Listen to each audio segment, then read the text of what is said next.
بسم اللہ الرحمن الرحیم۔ السلام علیکم دوستو۔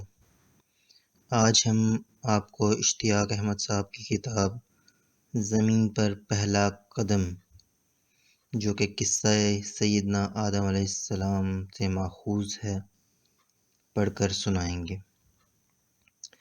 آپ سب سے گزارش ہے کہ جن حضرات نے ہمارا چینل سبسکرائب نہیں کیا تو سب سے پہلے ہمارا چینل سبسکرائب کریں اور بیل آئیکن کا بٹن ضرور دبائیں تاکہ ہماری ہر نئی آنے والی ویڈیو آپ کو ملتی رہے۔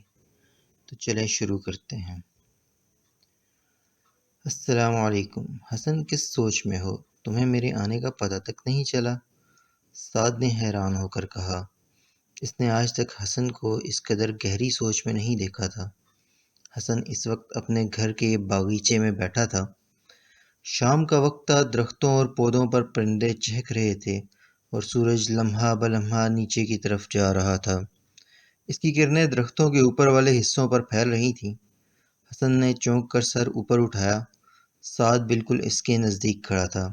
وعلیکم السلام ورحمۃ اللہ۔ سعد آؤ بیٹھو۔ واقعی مجھے پتہ تک نہیں چلا کہ تم کب آئے۔ ایسی بھی کیا سوچ؟ تم کچھ پریشان لگ رہے ہو، سعد بولا۔ اس میں شک نہیں، میں بہت گہری سوچ میں تھا۔ صبح سے ایک پریشانی کھائے جا رہی ہے۔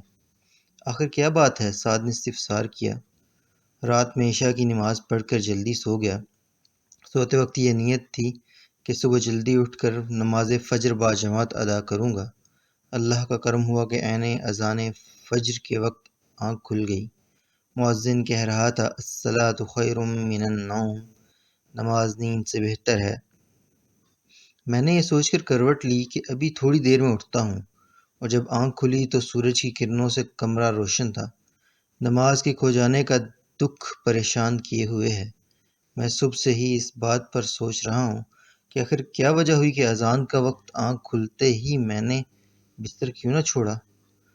نماز کا فوت ہو جانا ہے تو دکھ کی بات، لیکن تمہارا یہ احساس بھی اللہ کے ہاں انشاءاللہ نیکی شمار ہوگا۔ اور جہاں تک سوال ہے کہ تم اذان کے وقت آنکھ کھلتے ہی اٹھے کیوں نہیں، تو اس کے پیچھے شیطان کا عمل دخل تھا۔ شیطان کا عمل دخل؟ یہ شیطان کون ہے، تم بتا سکتے ہو؟ شیطان کون ہے، کہاں رہتا ہے، کیا کرتا ہے؟ یہاں تک کہہ کر حسن خاموش ہو گیا۔ سعد نے یہ سن کر کہا، شیطان کے بارے میں ہم سبھی سنتے رہتے ہیں۔ میرے والدین اکثر کہتے ہیں شیطانی کاموں سے بچو۔ شیطان تمہیں اللہ کے راستے سے ہٹاتا ہے اور اپنے راستے پر لگاتا ہے۔ بالکل یہی بات ہے۔ سوال یہ ہے کہ شیطان ایسا کیوں کرتا ہے؟ وہ انسانوں کا دشمن کیوں ہے؟ کیا تم بتا سکتے ہو؟ حسن نے پرجوش انداز میں پوچھا۔ نہیں، میرا خیال ہے اس سلسلے میں ہمیں بڑوں سے بات کرنی چاہیے۔ تو آؤ ابھی ابا جان کے پاس چلتے ہیں۔ دونوں باغیچے سے نکل کر اندرونی کمرے میں داخل ہوئے۔ یہاں حسن کے والد زاہد صاحب اپنی چھوٹی بیٹی کو قرآن کریم پڑھا رہے تھے۔ السلام علیکم ورحمۃ اللہ ابا جان۔ السلام علیکم ورحمۃ اللہ چچا جان، دونوں نے ایک ساتھ کہا۔ وعلیکم السلام ورحمۃ اللہ وبرکاتہ۔ آؤ بھائی آؤ، ابا جان ہم آپ سے کچھ پوچھنے کے لیے آئے ہیں۔ اچھی بات ہے بیٹے، جو پوچھنا ہے تم پوچھ لو۔ یہ شیطان کون ہے؟ حسن بولا۔ بیٹا، شیطان کے بارے میں تفصیل سے جاننے کے لیے تو کافی وقت درکار ہے، اور یہ کام رات کو عشاء کی نماز کے بعد سونے سے پہلے ہو سکے گا، ابا جان نے کہا۔ چلیے ٹھیک ہے، آج رات سونے سے پہلے یہ پروگرام طے رہا، باقی بچے بھی آ جائیں گے، حسن نے کہا۔ بالکل ٹھیک، زاہد صاحب مسکرا دیے۔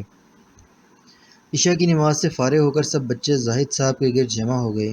سب کے چہروں پر اشتیاق صاف نظر آ رہا تھا۔ زاہد صاحب نے کہنا شروع کیا، سب سے پہلے تو آپ یہ جان لیں کہ جب اس کائنات میں کچھ بھی نہیں تھا، اللہ تعالیٰ اس وقت بھی موجود تھا۔ پھر اللہ نے اپنی عبادت کے لیے فرشتوں کو پیدا فرمایا۔ معاف کیجیے گا ابا جان، فرشتوں کو کیسے پیدا فرمایا؟ حسن نے معذرت کے انداز میں سوال کیا۔ بھائی، اس کا سیدھا سادہ جواب یہ ہے کہ اللہ جب کسی کام کے کرنے کا ارادہ فرماتا ہے تو کہتا ہے کن، یعنی ہو جا، تو بس وہ کام ہو جاتا ہے۔ چنانچہ فرشتے پیدا ہو گئے۔ ان کے بعد اللہ تعالیٰ نے جنوں کو پیدا فرمایا، پھر زمین و آسمان کو پیدا فرمایا۔ زمین و آسمان کی تخلیق کے بعد اللہ نے انسان کو پیدا کرنے کا ارادہ کیا۔ آپ لوگ سمجھ رہے ہیں نا؟ جی جی ہاں، سب بچے یک آواز ہو کر بولے۔ بہت خوب۔ اللہ نے سب سے پہلے سیدنا آدم علیہ السلام کو پیدا کیا۔ لیکن کیسے چچا جان؟ سعد نے وضاحت طلب کرنے کے انداز میں کہا۔ میں تفصیل بتاتا ہوں، زاہد صاحب نے کہا۔ سیدنا آدم علیہ السلام دنیا کے سب سے پہلے انسان تھے۔ آپ سے پہلے کوئی انسان نہیں تھا، اس لیے آپ کو ابو البشر یعنی انسانوں کا باپ کہا جاتا ہے۔ ہماری زمین کو انسانوں سے آباد کرنے کے لیے سیدنا آدم علیہ السلام کو پیدا کیا گیا تاکہ زمین پر زندگی شروع ہو۔ سیدنا آدم علیہ السلام کو اللہ نے مٹی سے پیدا فرمایا، لیکن آپ کو پیدا کرنے سے پہلے اللہ نے فرشتوں پر اپنا ارادہ ظاہر کیا۔ اس بارے میں اللہ تعالیٰ فرماتا ہے، اور جب تیرے رب نے فرشتوں سے کہا کہ میں زمین میں ایک خلیفہ بنانے والا ہوں، فرشتوں کو یہ فرمان سن کر حیرت ہوئی۔ انہوں نے اللہ تعالیٰ کے ارادے پر کوئی اعتراض نہیں تھا۔ وہ فرما بردار مخلوق ہیں، کسی صورت بھی اللہ کی نافرمانی نہیں کرتے۔ اللہ انہیں جو حکم دیتا ہے وہ بجا لاتے ہیں، لیکن وہ اپنی حیرت کو دور کرنا چاہتے تھے۔ یہ جاننا چاہتے تھے کہ اس نئی مخلوق کو کس مقصد کے لیے پیدا کیا جا رہا ہے۔ عبادت کے لیے تو وہ کم نہیں، ان کا خیال تھا یہ نئی مخلوق زمین میں فساد پھیلائے گی، خون بہائے گی۔ اس لیے انہوں نے اپنے رب سے سوال کیا، تو ایسے شخص کو کیوں پیدا کرتا ہے جو زمین میں فساد کرے اور خون بہائے، اور ہم تیری تسبیح، حمد اور پاکیزگی بیان کرنے والے ہیں۔ اللہ تعالیٰ نے جواب دیا، جو میں جانتا ہوں وہ تم نہیں جانتے۔ اللہ تعالیٰ جانتا تھا سیدنا آدم علیہ السلام کی اولاد سے انبیاء اور رسل، نیک، صالح اور اس سے محبت کرنے والے لوگ پیدا ہوں گے۔ اللہ تعالیٰ یہ بھی جانتا تھا کہ سیدنا آدم علیہ السلام کی اولاد میں سے ایسے لوگ بھی پیدا ہوں گے جو برے کام کریں گے، زمین میں فساد پھیلائیں گے، لوگوں کو ناحق قتل کریں گے، لیکن ایسے لوگ بھی ہوں گے جو نیکیاں کریں گے۔ یہاں تک کہہ کر زاہد صاحب خاموش ہو گئے۔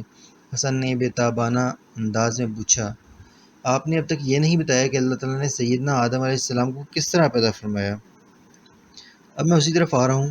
اللہ تعالیٰ نے سیدنا آدم علیہ السلام کو مٹی کی ایک مٹھی سے پیدا فرمایا۔ مٹی کی اس مٹھی کو اللہ نے تمام زمین سے لیا تھا، اس مٹی کا گارا بنایا، پھر اس گارے سے ایک صورت تیار کی۔ یہ صورت آدمی کی تھی۔ پھر اس میں اپنی روح پھونکی، اس طرح ان میں زندگی آ گئی، وہ حرکت کرنے لگے۔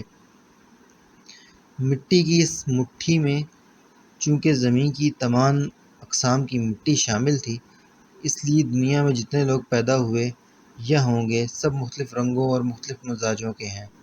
سیدنا ابو موسیٰ اشعری رضی اللہ تعالیٰ عنہ جلیل قدر صحابہ اکرام میں سے ہیں۔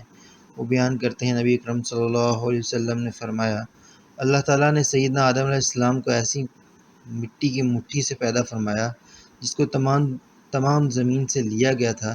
اس لیے اب لوگ اسی لحاظ سے پیدا ہوتے ہیں، ان میں کوئی سفید رنگ کا، کوئی سرخ رنگ کا، کوئی کالے رنگ کا، کوئی گندمی رنگ کا، کوئی اچھا، کوئی برا، کوئی نرم مزاج، کوئی سخت مزاج اور کوئی درمیانی مزاج والا ہے۔ جامع ترمذی میں سیدنا ابو ہریرہ رضی اللہ تعالیٰ عنہ سے روایت ہے، وہ فرماتے ہیں، نبی اکرم صلی اللہ علیہ وسلم نے فرمایا، جب اللہ تعالیٰ نے سیدنا آدم علیہ السلام کو پیدا کیا اور ان میں روح کو پھونکا تو انہیں چھینک آ گئی۔ انہوں نے الحمدللہ کہا اور اللہ کے حکم سے اس کی تعریف کی۔ جواب میں اللہ نے کہا، یرحمک اللہ، یعنی تیرا رب تجھ پر رحم کرے۔ تخلیق آدم کے وقت فرشتوں نے اللہ تعالیٰ سے کہا تھا کہ تو ایسی مخلوق کیوں پیدا کر رہا ہے جب زمین میں فساد کرے گی اور خون بہائے گی؟ فرشتے چونکہ تخلیق آدم کی حکمت سے ناواقف تھے، اس لیے اللہ تعالیٰ نے ارادہ کیا کہ تخلیق آدم کا مقصد اور فرشتوں پر ان کی فضیلت اور برتری واضح کرتی جائے۔ چنانچہ اللہ تعالیٰ نے سیدنا آدم علیہ السلام کو ہر چیز کا نام سکھا دیا، پھر ان چیزوں کو فرشتوں کے سامنے پیش کر کے فرمایا، اگر تم سچے ہو تو ان چیزوں کے نام بتاؤ۔ فرشتے ان چیزوں کے نام نہ بتا سکے، خاموش رہے، انہیں پتہ نہ چل سکا کہ ان چیزوں کے نام کیا ہیں۔ آخر انہوں نے عاجزی سے کہا، اے اللہ تیری ذات پاک ہے، ہمیں تو صرف اتنا ہی علم ہے جتنا تو نے ہمیں سکھا رکھا ہے، پورے علم و حکمت والا تو ہی ہے۔